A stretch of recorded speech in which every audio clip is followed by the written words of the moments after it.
Madame, Messieurs, dans Paroles et Profondeur, nous allons aborder aujourd'hui un thème très crucial. Nous allons parler de l'appel au ministère, comment devenir un pasteur, comment entrer dans les ministères ou servir Dieu en tant que pasteur, en tant que ministre de Dieu. Et pour en parler, nous avons sur ce plateau le docteur Jean-Loup Kankondé. Bienvenue sur notre plateau, docteur. Merci beaucoup, maman. Merci d'avoir accepté notre invitation. Le plaisir est partagé. Merci beaucoup. Merci, docteur. Nous avons le docteur Jean-Loup Kankondé, comme je venais de vous le dire. Le docteur Jean-Loup Kankondé est pasteur responsable de la mission évangélique La Rédemption. Il est également initiateur de l'école biblique de la vie profonde. Pasteur, pourquoi la vie profonde?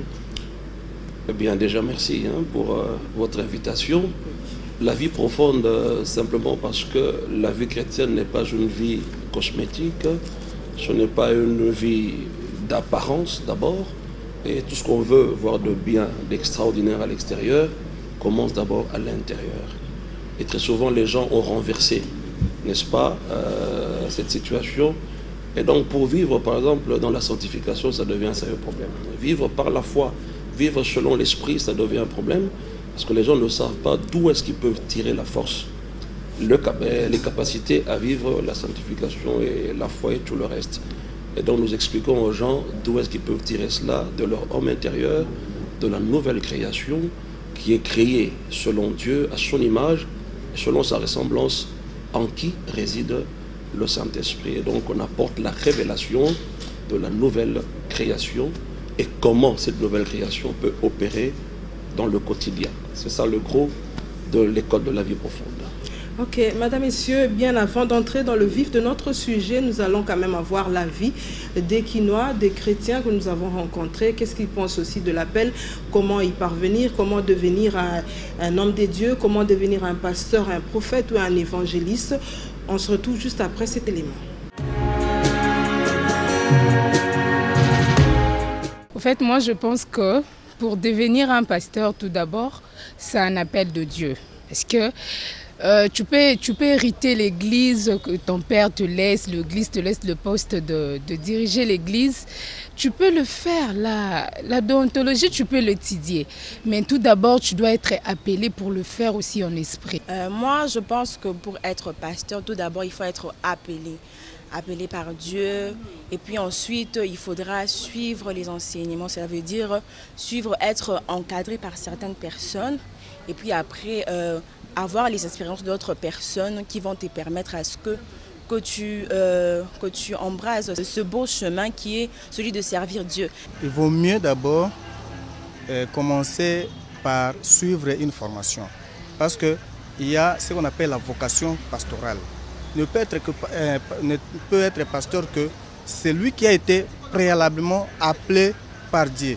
Il a été touché de manière à assumer ses responsabilités pastorales vis-à-vis des personnes qu'il va encadrer. Devenir pasteur, c'est d'abord un appel, c'est une vocation, voilà. L'apôtre Paul est en train de dire en Éphésiens chapitre 4, le verset 11, là il était en train de numérer le ministère, il est en train de dire, il donna les autres comme pasteurs, les autres comme apôtres, évangélistes, docteurs et consorts. Donc Dieu donna de personnes, donc c'est un appel qui vient de Dieu. Docteur Jean-Loup Kankondé, nous voilà maintenant entrés dans le vif de notre sujet. Comme je le disais tout à l'heure, nous allons parler de l'appel au ministère, comment devenir un pasteur, un pasteur, un évangéliste, comment servir dans un ministère en tant qu'un leader chrétien.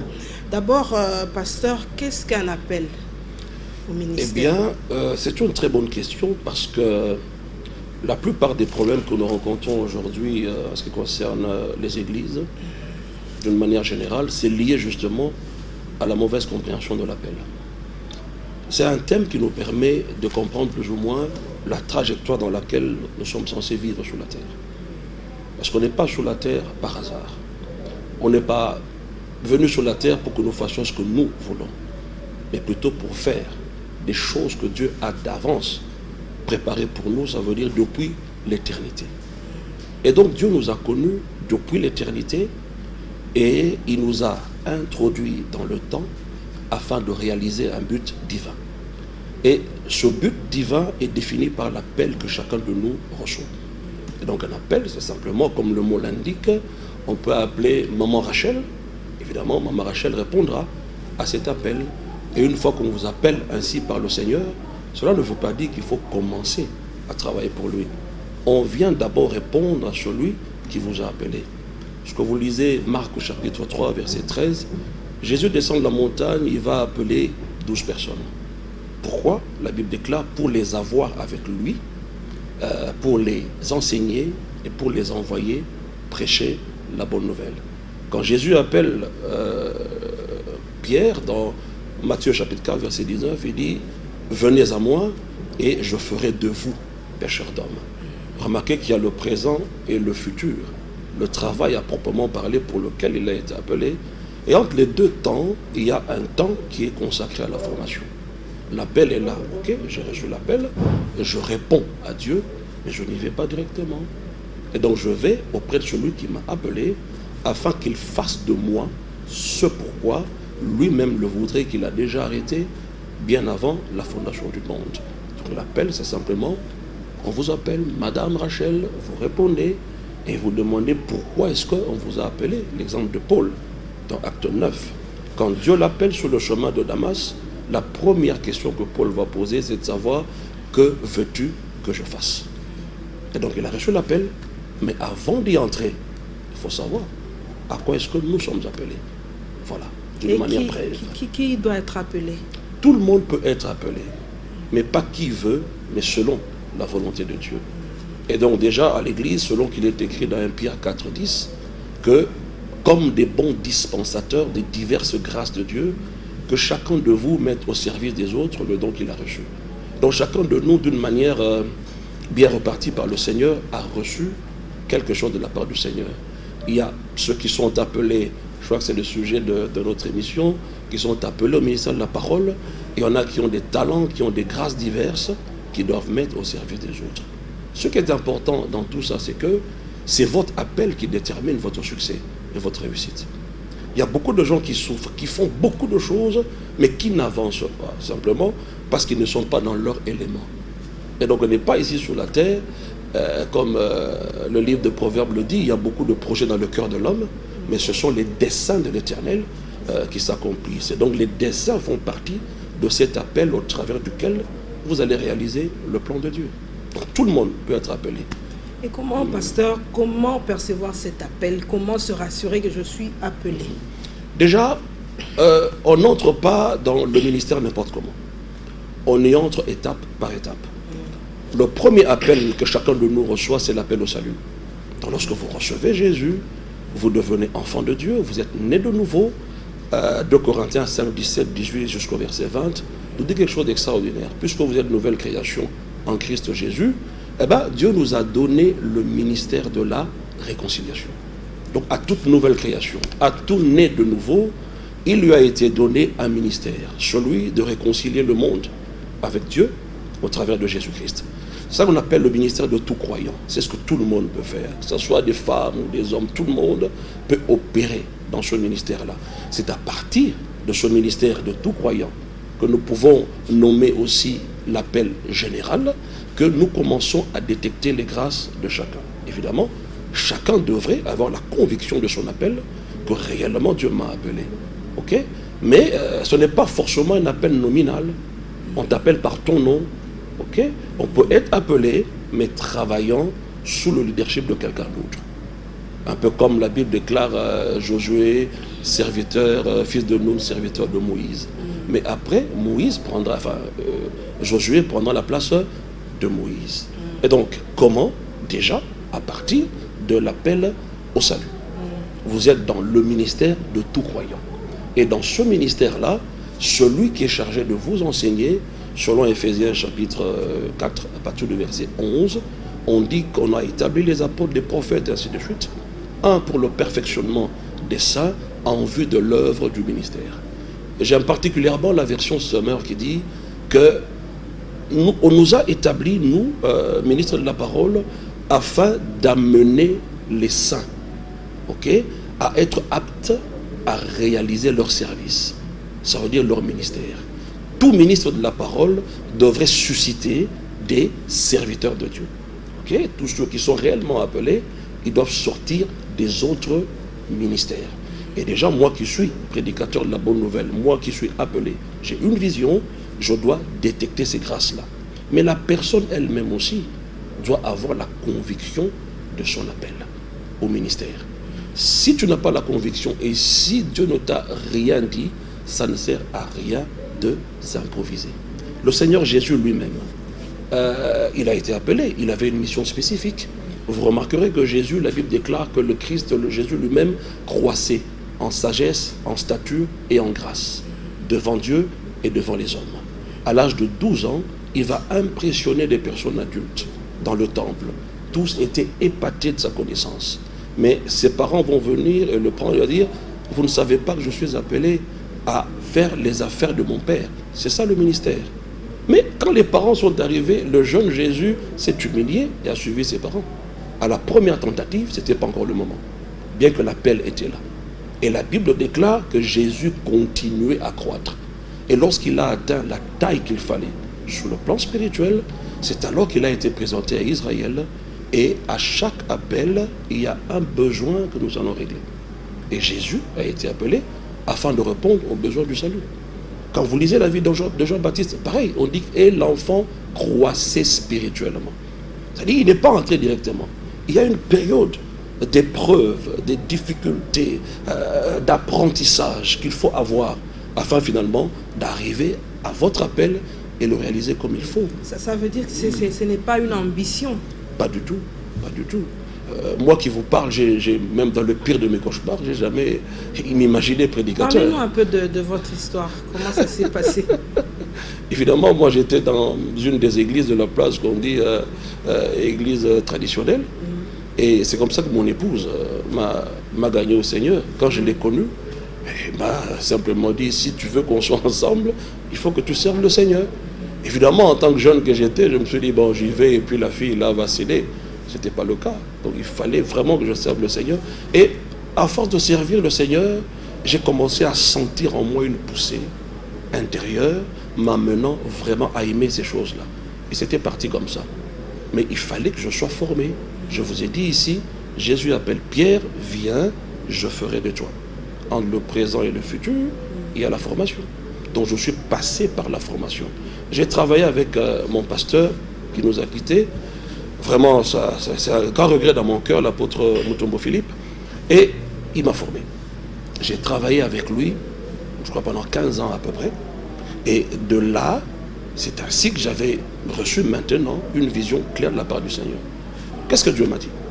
Je me suis vu dans une vision. Quelqu'un me faisait faire le tour des églises de la place. Et dans chacune de ces églises, je voyais des gens de petite taille, et le pasteur et les fidèles. Et quand je posais la question, monsieur, il me dira, mais c'est le travail que je t'ai donné.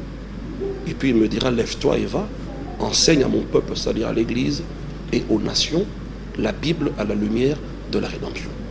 En fait, c'était ça ma vision. La vision de Dieu, c'est un constat qu'il fait. Et le constat qu'il a fait avec moi, c'est qu'il y avait de l'immaturité. Et maintenant, il me dit, pour répondre à ce besoin, enseigne la Bible à la lumière de la rédemption. Ça veut dire que je sois dans la Bible, je vois Christ, son œuvre et les implications de son œuvre dans nos vies au quotidien. Et c'est ainsi que j'ai commencé. Je n'ai pas commencé parce que je prêchais bien. Je n'ai pas commencé parce que j'ai fait longtemps dans une église. Mais il y a eu un mandat me disant d'aller et de prêcher la Bible à la lumière de la rédemption. Ça, c'est ma vision. Le constat que Dieu fit, il me donne un message au travers duquel je vais répondre à ce besoin. Permettez-moi de donner un exemple. On a beaucoup de sociétés de la place ici. Chacune des sociétés a une certaine spécificité. Si vous allez dans les brassicoles, sans les citer, ou les télécoms, ils répondent à certains besoins. Pareillement pour l'Église, nous devons répondre à des besoins. Chaque appel répond à un besoin. Mais quel type d'homme l'Église éjecte dans la société? Est-ce que nous sommes véritablement des lumières du monde et le sel de la terre dans un domaine précis? Voyez-vous, c'est ce qui nous manque le plus souvent. On y va, on est là, on prie, il y a guérison, gloire à Dieu, les gens se marient, gloire à Dieu, on loue, on adore le Seigneur. Et finalement, quel type d'homme l'Église déverse dans la société? Et ceux qui savent déverser les hommes faits à la stature de Christ, ce sont des gens qui ont une vision et qui ont un message derrière leur appel. Mais pasteur, à vous entendre, ça veut dire que les dons spirituels peuvent aussi déclencher un appel. Non, ça peut être... Par exemple, un frère qui prophétise dans l'église peut se dire aussi que je deviens un prophète, j'ai un ministère prophétique. Non, il faut faire très attention. Ça peut être précurseur de quelque chose, mais pas forcément du ministère à proprement parler. Donc les dons spirituels opèrent selon le besoin qu'il y a dans l'assemblée locale. Okay? Mais les dons spirituels, ceux qui exercent les dons spirituels ne sont pas appelés dans l'église corps. Mais ceux qui ont un ministère de la parole, eux sont appelés à travailler dans l'église corps. Et le ministère que j'ai opère 24 heures sur 24. À tout moment, à n'importe quelle heure vous me réveillez, je vous parlerai de la Bible à la lumière de la rédemption. Mais si quelqu'un prophétise, c'est très bien. Vous le réveillez à 3 heures du matin. Prophète, qu'est-ce que Dieu a dit? Si Dieu n'a rien dit, il n'aura rien à te dire. Et donc le ministère fonctionne de 24 heures sur 24. C'est très différent. Alors maintenant, quand on ne sait pas comprendre ces choses, c'est ainsi que vous remarquerez quelqu'un qui prophétise beaucoup, et plusieurs d'entre eux, c'est parce qu'ils ont été des intercesseurs. Alors, à force de beaucoup prier, il y a cette intimité avec Dieu, ses yeux spirituels s'ouvrent, ses oreilles également, il peut voir des visions, il peut transmettre certains messages, et il pense qu'il devient prophète. Cela est faux et archi faux. Mais ce qui est vrai, c'est qu'un prophète de ministère peut opérer dans le don, n'est-ce pas, de prophétie, de paroles de sagesse et de paroles de connaissance. Donc ne confondons pas les dons spirituels avec les ministères de la parole. Ça veut dire, pasteur, qu'il y a certains qui sont appelés à être des leaders et d'autres à servir sous un leadership ou bien sous l'autorité d'une autre personne. Alors, s'il m'était demandé, avant de répondre à votre question, de définir plus ou moins ce que c'est un leader. Dans ma conception à moi, un leader, c'est toute personne qui peut influencer les autres avec la grâce qu'il a. Simplement. Et donc, je peux travailler sous le leadership de quelqu'un, mais je m'occupe du département des femmes, par exemple, ou des couples. Mais quand vous dites ça, pasteur, c'est ce qui amène aujourd'hui à créer une église. Non, il faut bien comprendre les choses. Si j'essaie déjà influencer quelqu'un, si j'essaie déjà emmener les gens quelque part, je peux directement avoir une église. Écoutez, je vais donner un exemple. Oui. Être, par exemple, en train de diriger une extension d'une église, une cellule de prière. Lorsque vous le faites, il y aura des conversions, parce que vous prêchez Jésus. Oui. Il y aura des guérisons. Il y aura certainement des gens qui sont baptisés de l'Esprit, parlant des langues nouvelles, prophétisant.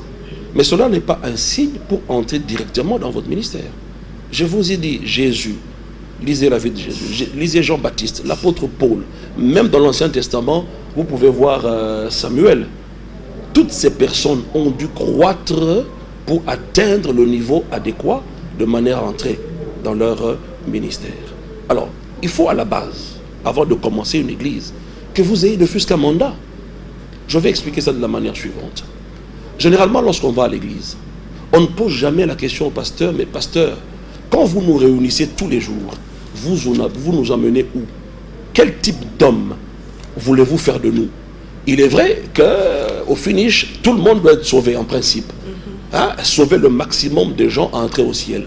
Mais entre le moment où je crois en Jésus et le moment où je vais aller véritablement au ciel, pendant tout ce temps, je fais quoi?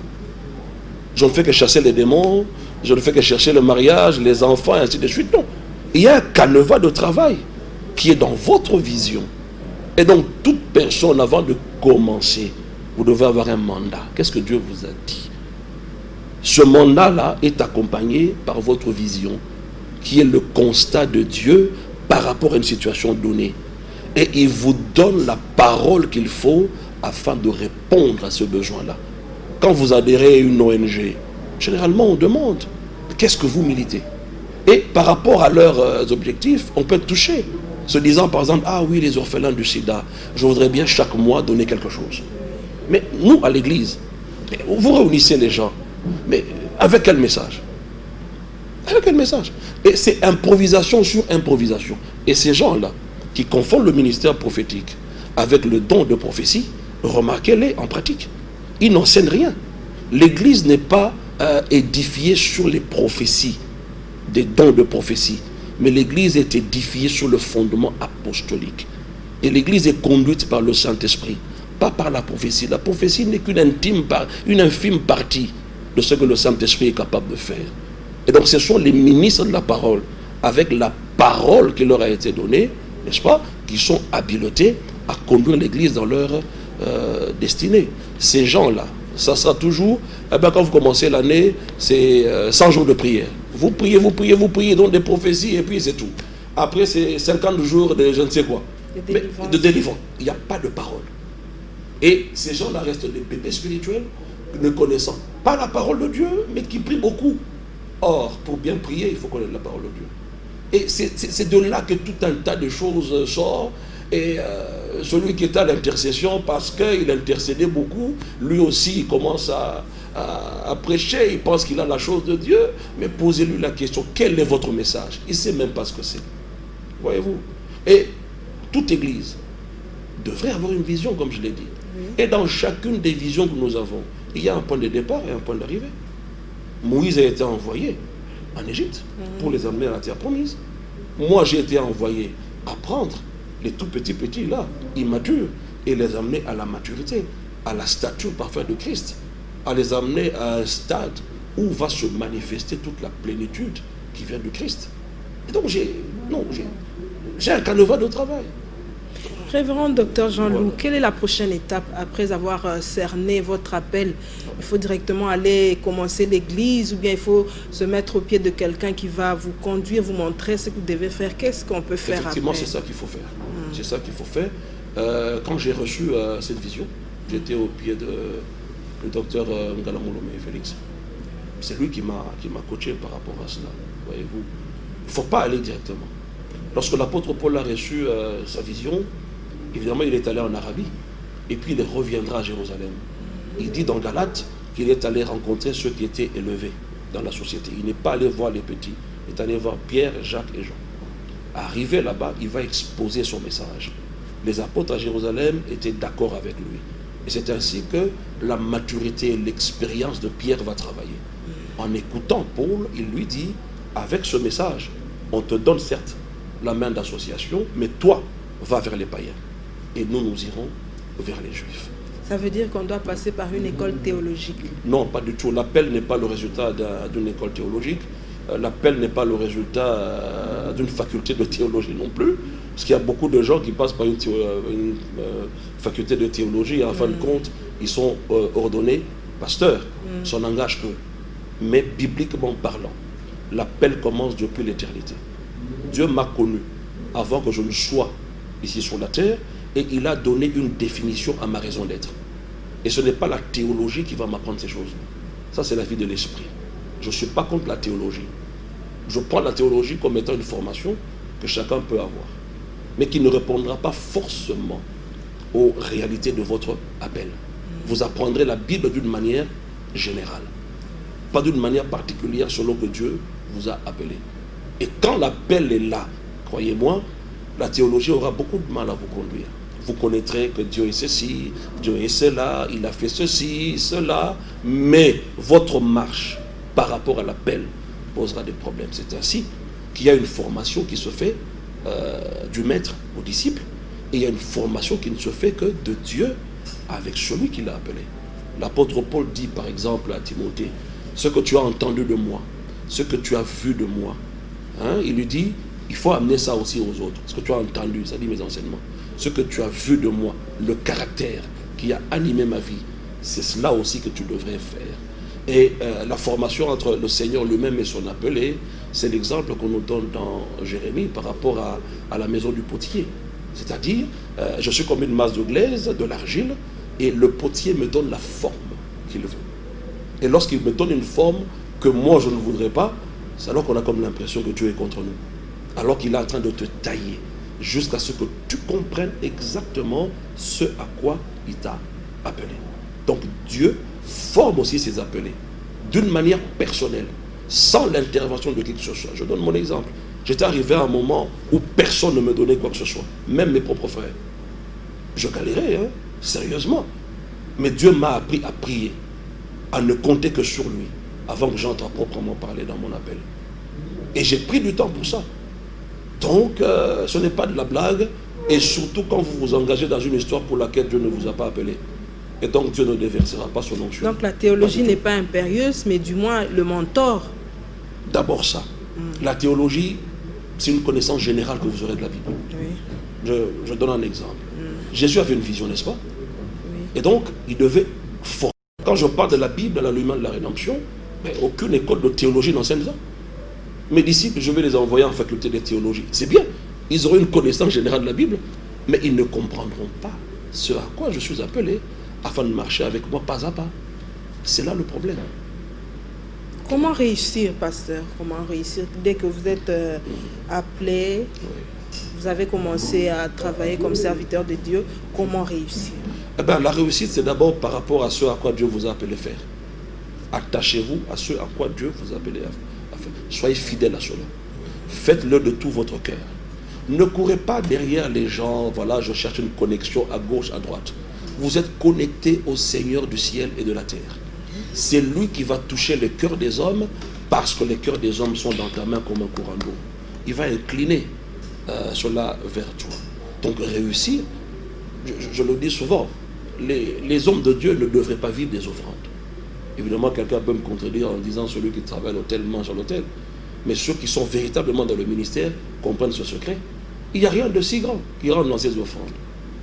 Malgré tout ce que les gens disent. Même si on a 1000 membres ou 6000 membres. Posez la question à tous ces gens-là, ils vous diront. C'est vous qui allez le dire. Que le gros de tout ce qu'ils gagnent avec Dieu, c'est le fruit de leur fidélité. Leur amour au Seigneur, à ceux à quoi il les a appelés, simplement. C'est ça qui bénit.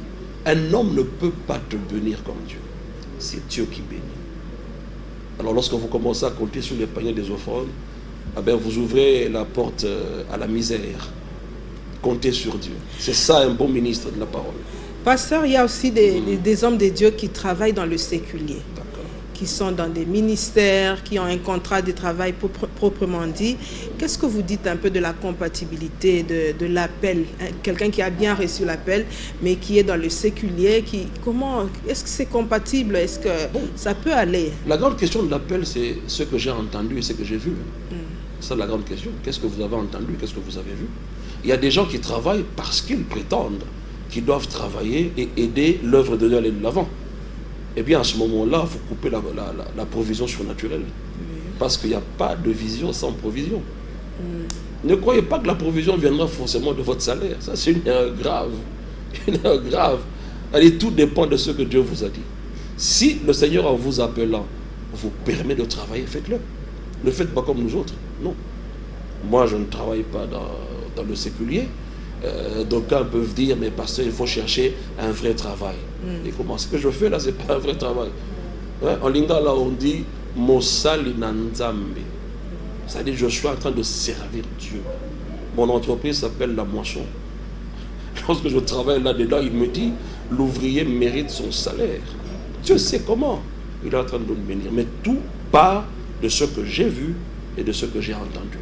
Qu'est-ce que Dieu m'a dit et qu'est-ce que j'ai entendu. Et par rapport à un mandat politique, eh bien, un pasteur qui est dans la politique. Le mandat politique, c'est comme vous dites, mandat.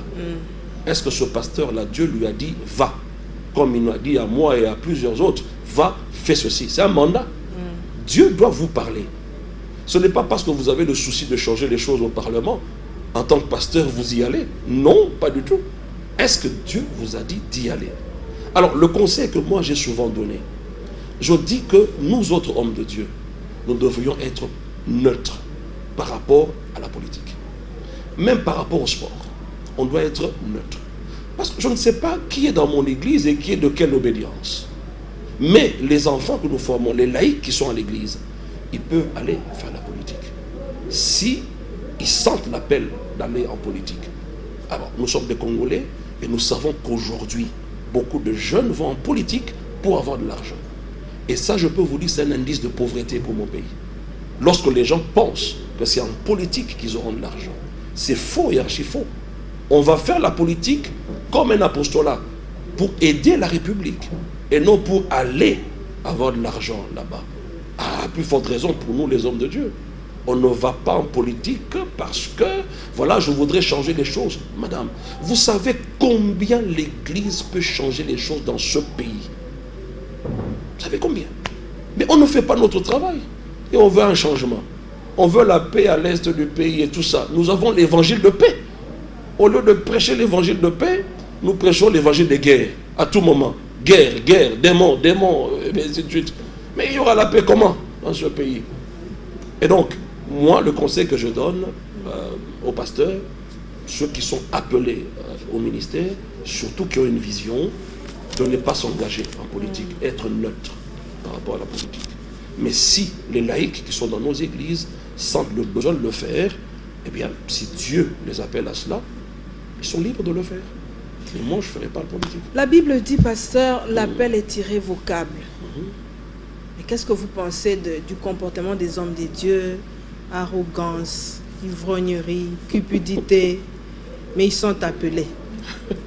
L'appel est irrévocable. Qu'est-ce que nous pouvons dire? Déjà, quand on dit l'appel est irrévocable, ça veut dire que Dieu ne retire pas le mandat qu'il a donné à son serviteur. C'est ça.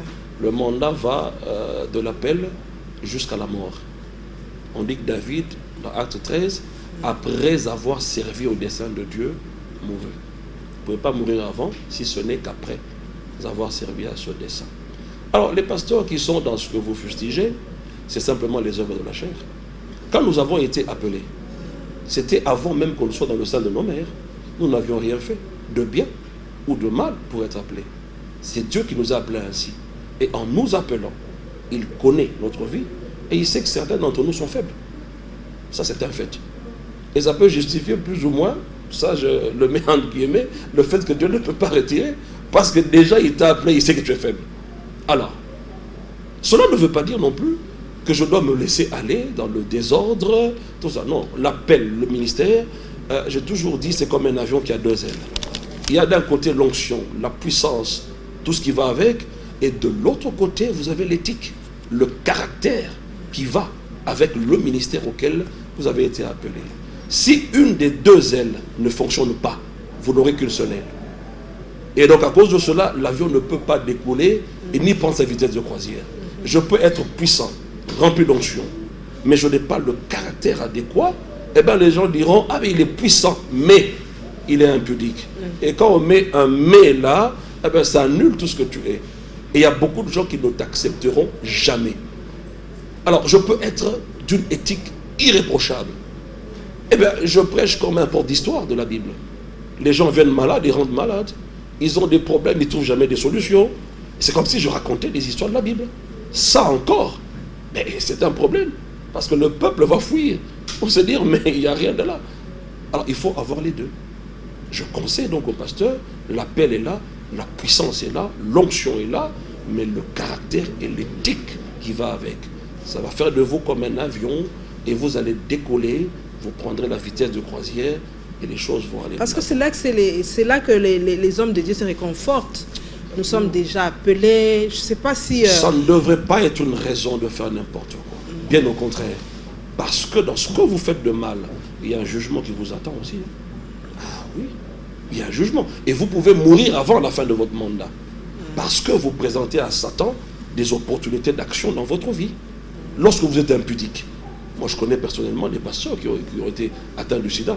Non pas parce qu'ils ont été transfusés avec un sang infecté, mais parce qu'ils ont couru les femmes. Et ils sont incapables de prier pour que ce sida-là soit ôté de leur vie. Mais ils sont appelés, ils ont la puissance. Ces erreurs-là, ce ne sont pas des choses à faire dans le ministère. Les dons et l'appel sont irrévocables. Ce n'est pas un ticket pour faire n'importe quoi. L'éthique s'impose parce que le ministère, on ne le donne pas à n'importe qui. Ok? Mais l'église, tout le monde peut venir. Lorsque vous établissez un homme de Dieu qui est impudique, je donne l'exemple de Jésus dans Jean chapitre 17. Il prie la prière sacerdotale. Il dit, je me suis sanctifié moi-même afin que eux aussi soient sanctifiés par la vérité. Ça veut dire en d'autres termes, ce qui a sanctifié la vérité, qui a sanctifié Jésus, était la même avec laquelle il devait sanctifier les autres. Lorsque je ne suis moi-même pas impacté de la vérité que je prêche, cela n'impactera aussi personne.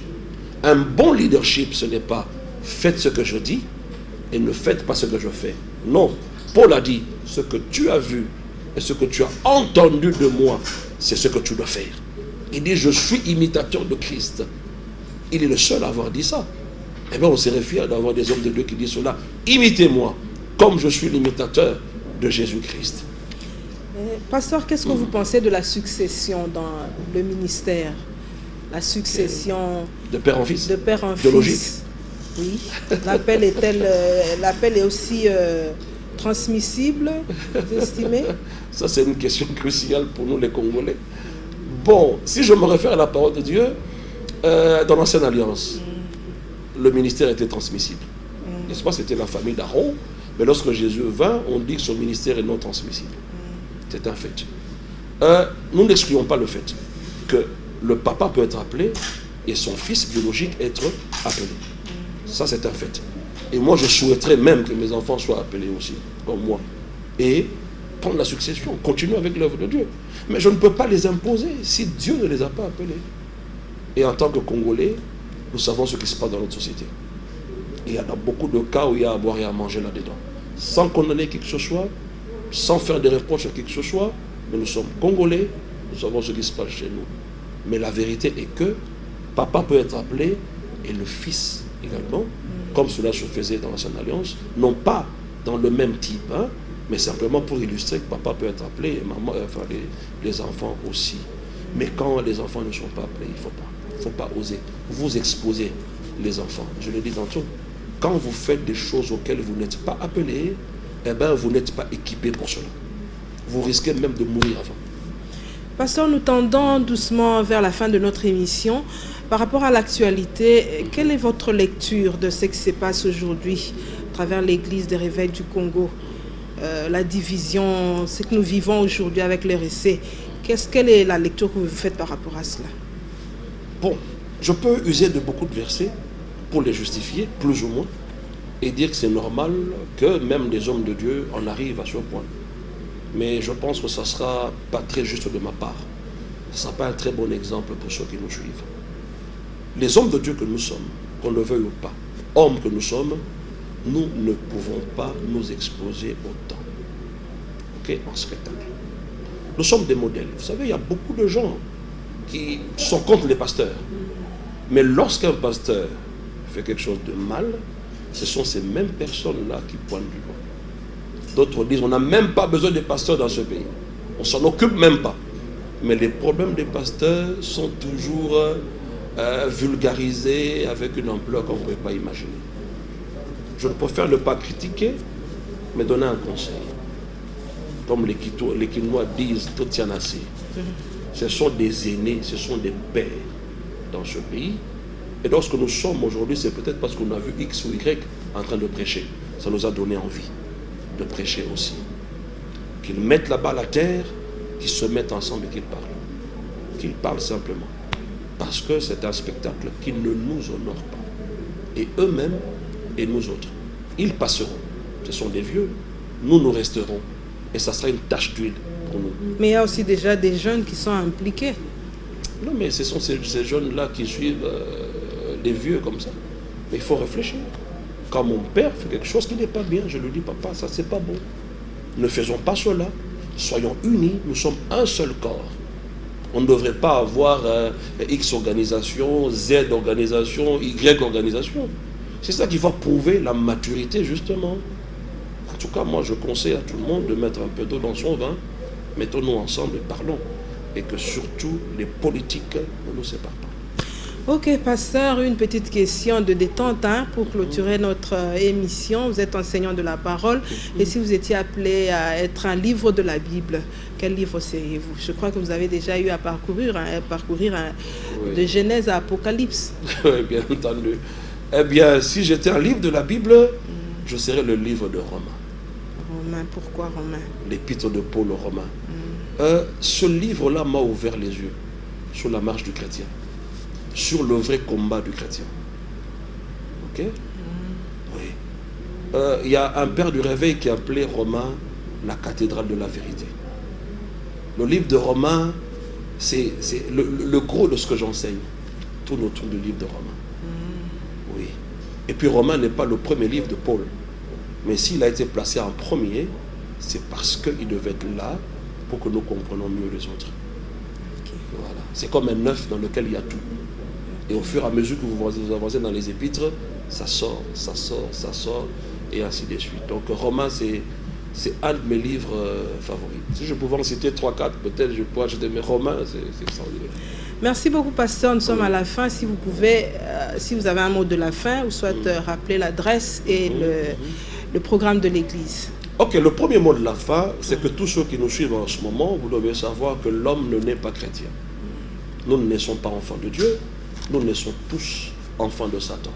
Sous le plan spirituel, à la naissance naturelle, vous n'êtes pas enfant de Dieu. Ok? Et vous avez besoin de croire en Jésus. Jésus est la solution unique au problème du péché. Et si vous croyez au Seigneur Jésus, vous êtes sauvés. Selon qu'il est écrit, dans Romains, justement, mon fameux livre, Romains 10, verset 9, si tu confesses de ta bouche le Seigneur Jésus, et si tu crois dans ton cœur que Dieu l'a ressuscité des morts, tu seras sauvé. Voilà l'appel que je lance en premier. Deuxièmement, nous sommes en pleine session à l'école de la vie profonde sur l'avenue OUA numéro 37. C'est la mission évangélique, la rédemption. Vous êtes invités, même si vous n'êtes pas inscrit, vous êtes invités pour 2 ou 3 jours à assister au cours et après vous pouvez revenir à la session prochaine. Et pour finir, je bénis mon pays, je bénis tous les hommes de Dieu et j'ai la ferme assurance que tout va bien à l'ERC au nom de Jésus. Voilà. Merci beaucoup, révérend docteur Jean-Loup. Madame, Messieurs, nous voilà arrivés à la fin de notre émission. Merci de nous avoir suivis. Nous avons reçu là le révérend docteur Jean-Loup Kankondé, avec qui nous avons parlé de l'appel au ministère, comment devenir pasteur, est-ce une vocation ou bien par ambition.